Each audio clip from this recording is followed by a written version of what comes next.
अस्सलामु अलैकुम वरहमतुल्लाह।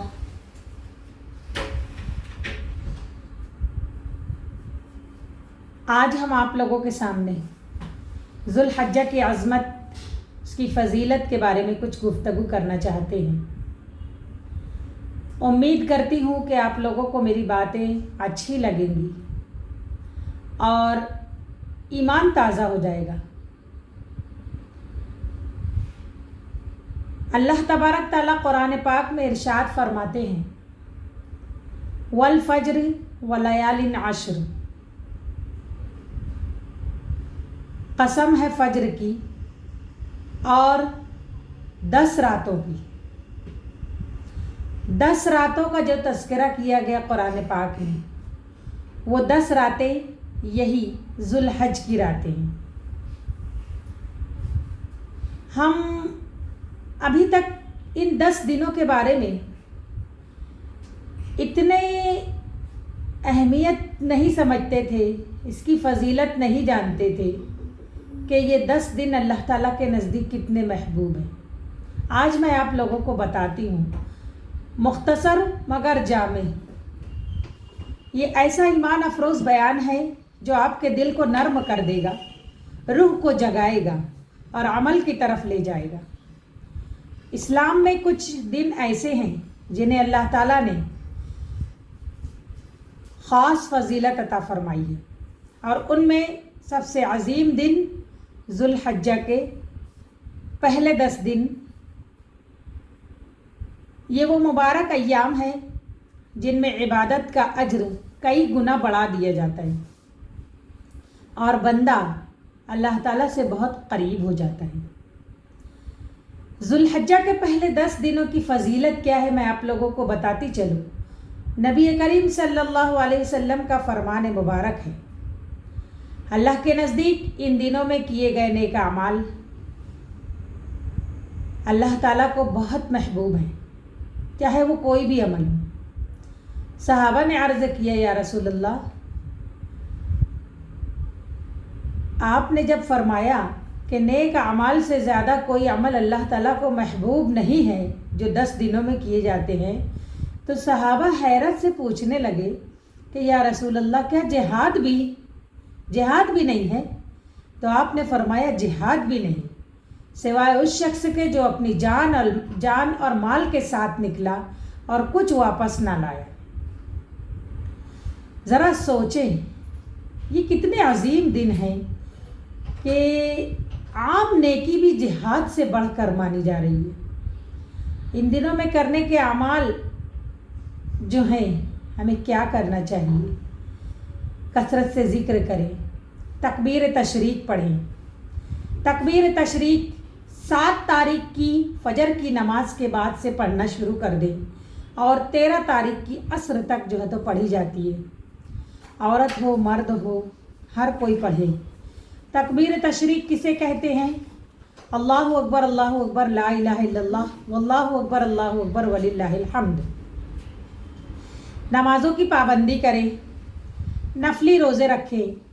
जैसे चाँद दिखता है तो चाँद दिखने के बाद 1 तारीख से 9 तारीख तक रोज़ा रखा जाता है ज़ुल्हज का। 9 रोज़ा रख लें, सदका खैरात करें, कुरान पाक की तिलावत करें। ये दिन बहुत ख़ास दिन है। जो लोग हज पर नहीं गए हैं उनके लिए ये बड़ा ख़ास दिन है। हुज़ूर पाक सल्लल्लाहु अलैहि वसल्लम का फरमान है, यौम अरफा का रोज़ा रखने से पिछले और अगले 1 साल के गुनाह माफ़ हो जाते हैं।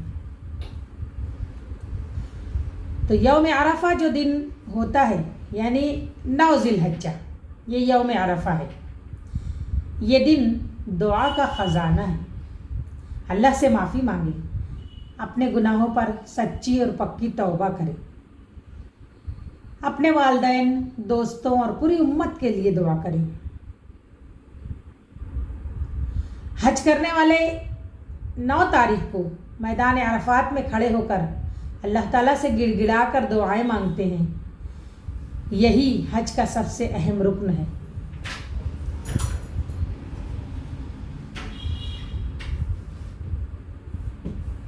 अब मैं आप लोगों को ईद उल अज़हा यानी क़ुरबानी की फ़जीलत बताती हूँ। 10 ज़ुल्हिज्जा को ईद उल अज़हा मनाई जाती है, जो हज़रत इब्राहीम अलैहिस्सलाम की सुन्नत की यादगार। हुज़ूर पाक सल्लल्लाहु अलैहि वसल्लम का फरमान है, क़ुरबानी के दिन अल्लाह के नज़दीक सबसे महबूब अमल खून बहाना यानी क़ुरबानी करना है। क़ुरबानी का अज्र हर बाल के बदले में नेकी मिलती है।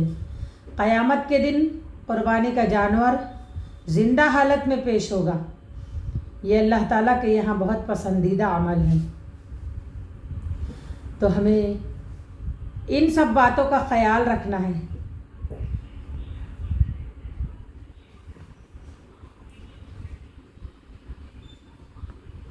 और खुसूसन रोज़े की पाबंदी करना है, कुरान की पाबंदी करना है। मैं आप लोगों को ये बताती चलूँ कि क़ुरबानी से मुताल्लिक़ अहम अहकामात क्या हैं, यानी कुर्बानी किस पर वाजिब होती है। हर साहिब इस्तिताअत मुसलमान पर जो निसाब का मालिक हो उस पर क़ुरबानी वाजिब है। क़ुरबानी का जो जानवर होगा वो क्या होगा? बकरा, बकरी, गाय, बैल, ऊँट, लेकिन ये सेहतमंद होना चाहिए, कोई बड़ा ऐब ना हो जानवर के अंदर। कैसे जानवरों की कुर्बानी नहीं होती है? अंधा अगर है तो उसकी कुर्बानी नहीं कर सकते, लंगड़ा है तो भी नहीं कर सकते, या बहुत ज़्यादा कमज़ोर है वो जानवर, उसकी भी कुर्बानी नहीं होगी। कान या दुम कटा है वो भी कुर्बानी के लायक नहीं है। तो ध्यान ये रखना है जब जानवर लें तो ये सब चीज़ें नोट करनी चाहिए, देखना चाहिए कि कहीं ये अंधा लंगड़ा लूला तो नहीं है, कान या दुम उसके कटे हुए तो नहीं है। अच्छा, क़ुरबानी कब की जाती है? क़ुरबानी का वक्त क्या है? ईद की नमाज के बाद क़ुरबानी का वक्त शुरू हो जाता है। उसके बाद से लेकर 12 ज़ुल्हिज्जा के ग़ुरूब आफ़ताब तक जारी रहता है। उस दौरान तुम कभी भी कुर्बानी कर सकते हो।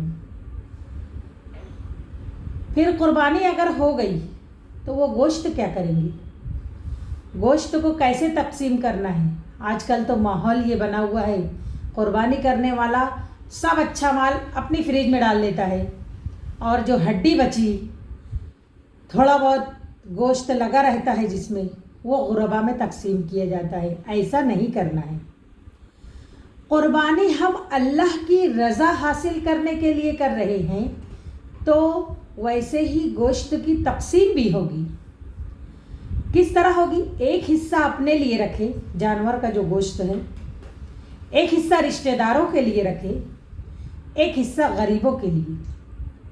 लेकिन गोश्त बोला गया है, हड्डी नहीं बोली गई है, इसलिए ध्यान देना है हमें कि पूरा अच्छे तरीके से गोश्त भी, हड्डी भी और चर्बी भी सब मिलाकर बराबर तकसीम किया जाए। 3 हिस्सा किया जाए, एक हिस्सा अपने घर के लिए रखे, एक हिस्सा रिश्तेदारों के लिए और एक हिस्सा गुरबा के लिए।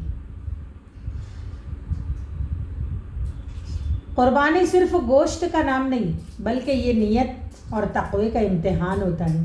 अल्लाह ताला हमारी नियतों को देखते हैं। कुरान पाक में अल्लाह ताला फरमाते हैं ना कि अल्लाह को न जानवरों का गोश्त पहुँचता है, न खून पहुँचता है, बल्कि तुम्हारा तक़वा पहुँचता है। लेकिन आज गौर किया जाए तो हम लोग कहाँ खड़े हैं? हम कुर्बानी तो करते हैं, लेकिन क्या हम अपने ख्वाहिशात, गुनाहों और गुरूर की कुर्बानी देते हैं? हरगिज़ भी नहीं। अरे कुर्बानी तो ऐसी होती है कि वो इतना बड़ा लाया है तो हम उससे बड़ा लाएंगे, वो ऐसा जानवर लाया है तो हम उससे अच्छा लाएंगे। इस तरीके से करने में दिखावा और सुनावा हो जाता है। कुर्बानी असल में अपने ख्वाहिशात को तोड़ने का नाम है, अपने अना को तोड़ने का नाम है। कुर्बानी कहते हैं कि सब कुछ अल्लाह के आगे पेश कर दो, बढ़ावा ना हो, सुनावा ना हो, दिखावा ना हो। हम अपने ख्वाहिशात और गुनाहों और गुरूर को तोड़ दे, छोड़ दे। ये नहीं देखे कि वो इतना बड़ा लाया है और मेरा तो छोटा है, लोग मुझे क्या कहेंगे। नहीं, लोग कुछ भी कहें, अल्लाह की नज़र में हमें अच्छा बनना है, ہماری قربانی اللہ کی نظر میں قابل قبول ہونی چاہیے. تو اصل قربانی ہماری اپنی انا کو ختم کرنا ہے. سامنے والا جو کر رہا ہے اس کو کرنے دو نا.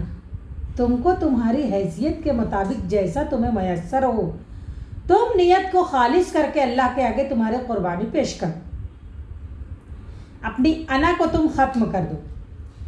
اللہ تعالیٰ کے حکم کو ترجیح دو کہ اللہ نے مجھ کو قربانی کرنے کا حکم دیا ہے, میری جیسی استطاعت ہے میں ویسا لاؤں. حلال اور حرام کا خیال رکھو. ایسے پیسے سے مت لاؤ جو حرام پیسہ ہے, تمہارے قربانی قابل قبول نہیں ہوگی. وہ تو لوگوں کو دکھانے کے لیے تم اگر کر دیے حرام پیسے سے تو وہ تو دنیا کے لیے ہی ہو گیا, آخرت میں کوئی کام نہیں آئے گا وہ.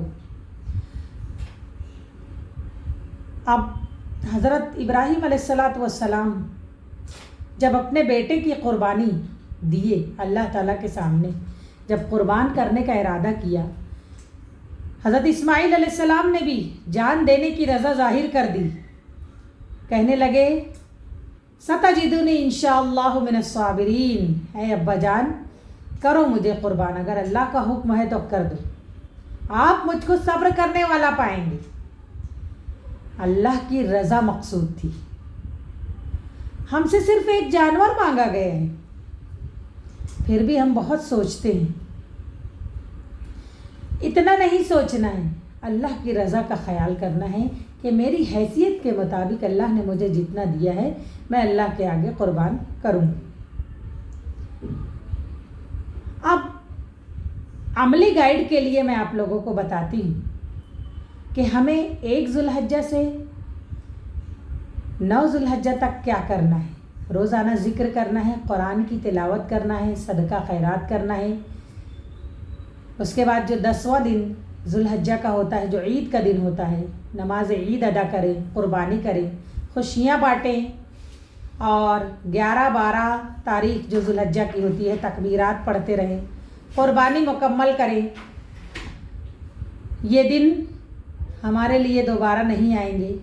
ان لمحوں کو ضائع نہ کریں, اپنے رب کو راضی کر لیں. اگر میری یہ سب باتیں آپ کو پسند آئی ہوں تو لائک کریں, شیئر کریں, ہماری باتوں کو فالو کریں. ہو سکتا ہے کہ آپ کا ایک شیئر کسی کے لیے ہدایت کا ذریعہ بن جائے. آخر میں اللہ تعالیٰ سے دعا ہے کہ اللہ ہم سب کو کہنے سننے سے زیادہ عمل کی توفیق عطا فرمائے. آمین یا رب العالمین.